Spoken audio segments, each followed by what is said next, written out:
having sukiyaki for dinner tonight. What kind of beef would you like? Do you want American beef? Does anybody want Australian beef? How about Kobe beef? Well, I guess it depends on who is paying.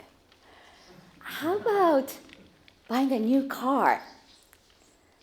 Just because we live in Japan, we're not limited to buying only cars made in Japan. Let's flip this.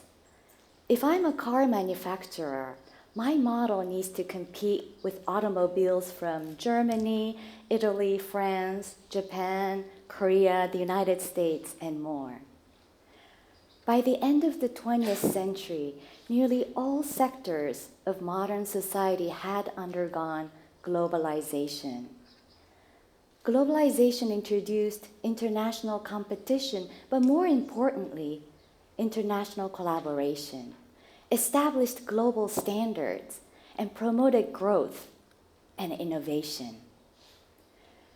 In this highly globalized world, even today, only a select few sectors of modern society remain mostly domestic. Can you think of any? One of those fields is clinical medicine.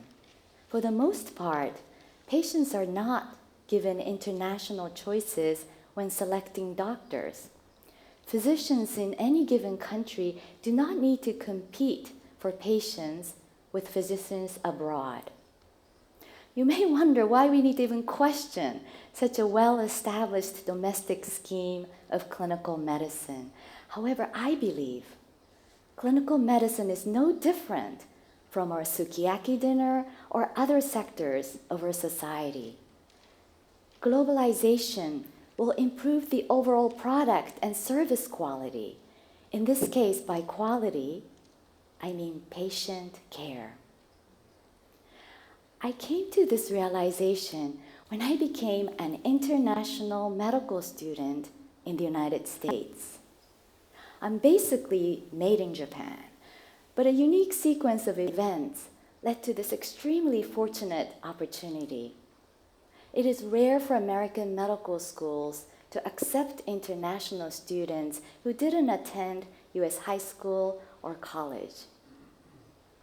Not even a month since I entered medical school, I found myself wearing a white coat, introducing myself as student doctor, and interviewing patients in the hospital. This was part of the first-year medical interview course.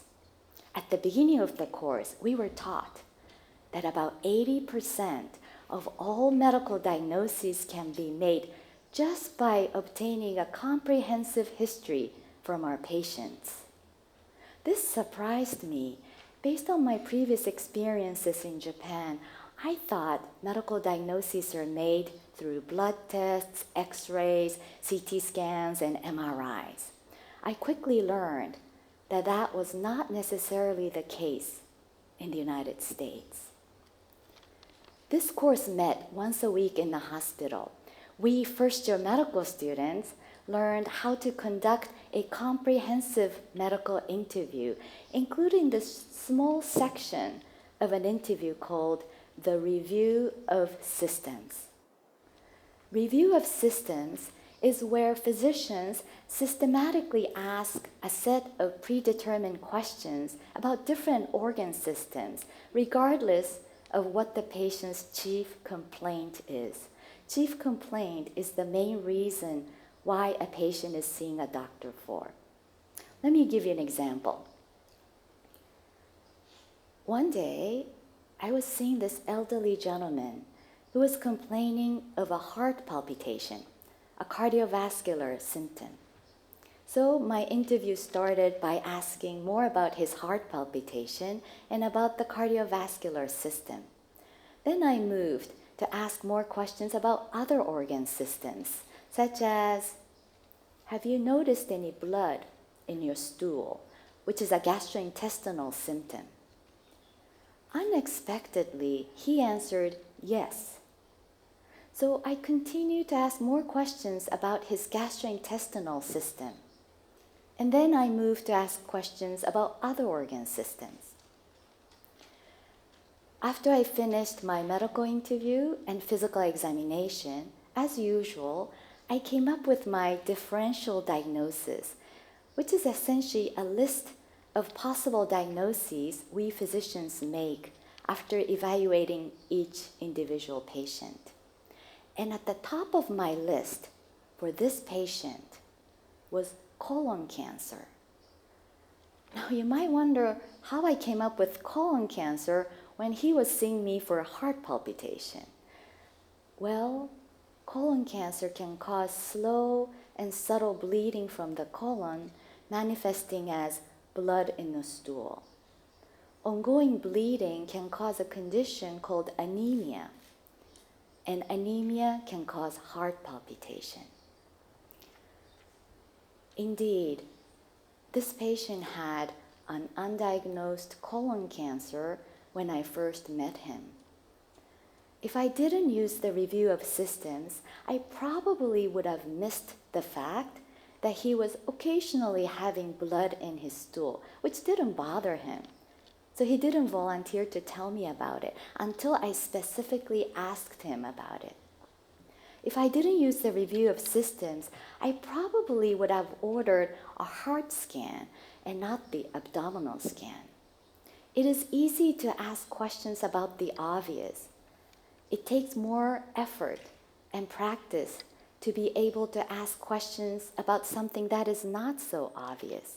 And review of systems help clinicians not be blinded by or biased by the chief complaint.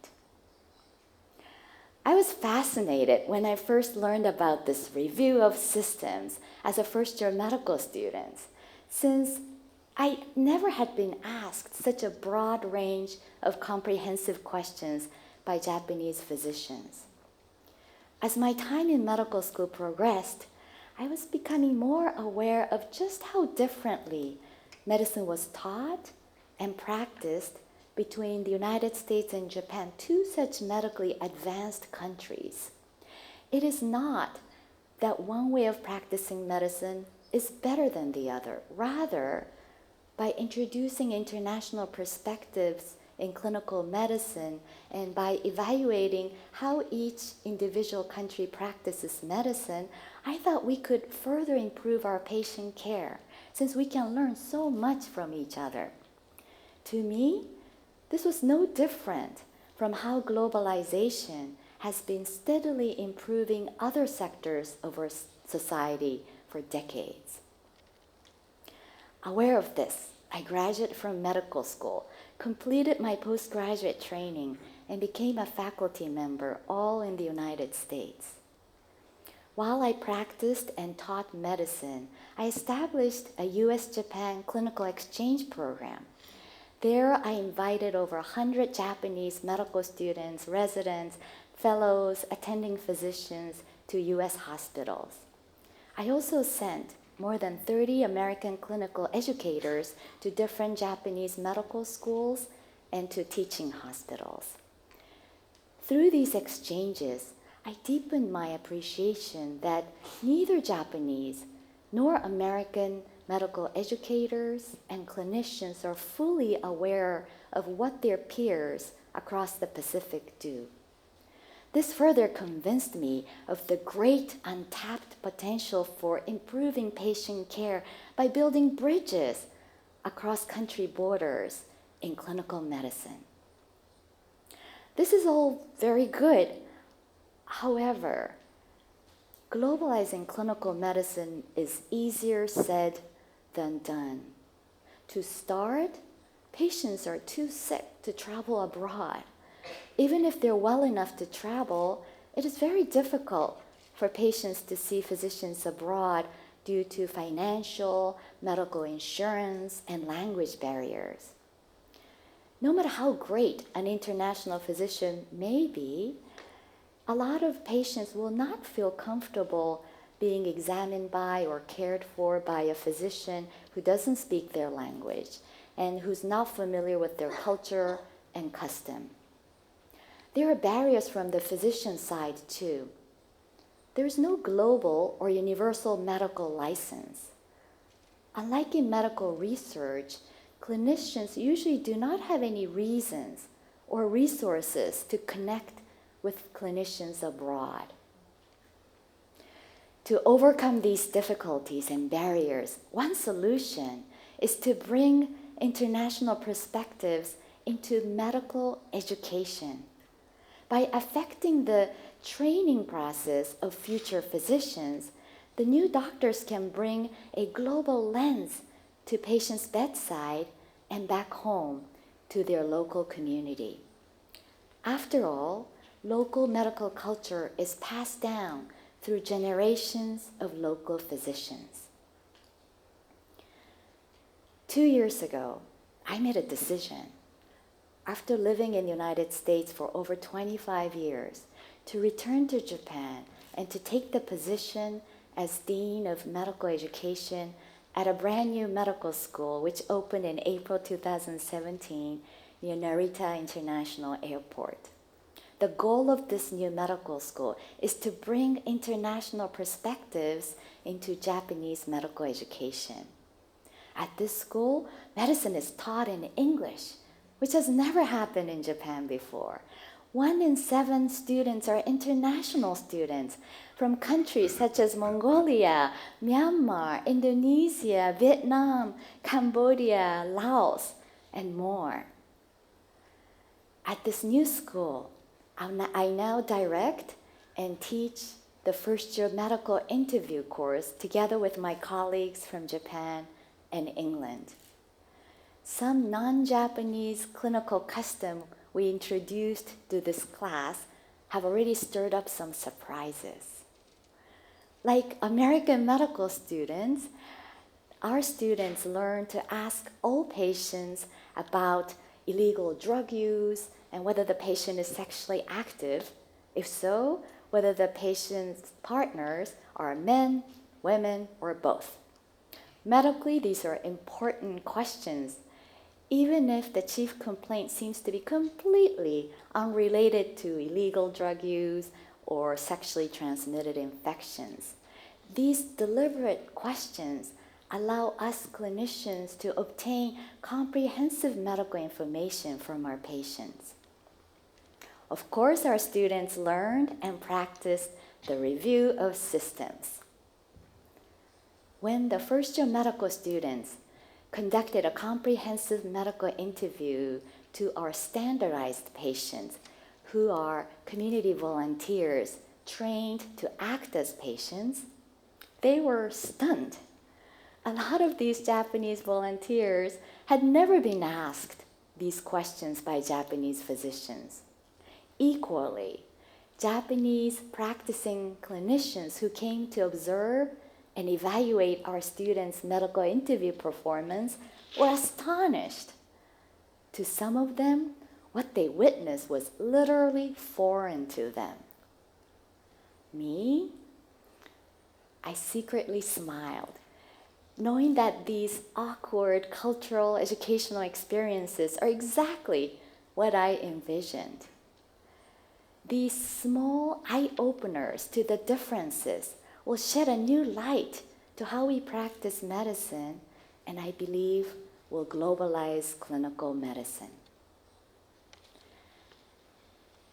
3 decades ago, when I became an international medical student, I established a small personal new path between Japan and the United States. Now I'm helping my students build bridges between Japan and so many different countries. And tonight, I'm going to enjoy sukiyaki as I celebrate the power of globalization. We still have a long way to go towards globalizing clinical medicine, but I believe the health and welfare of patients worldwide will be better because of it. And I'm so grateful I'm able to advance this new path in my own small way. Thank you.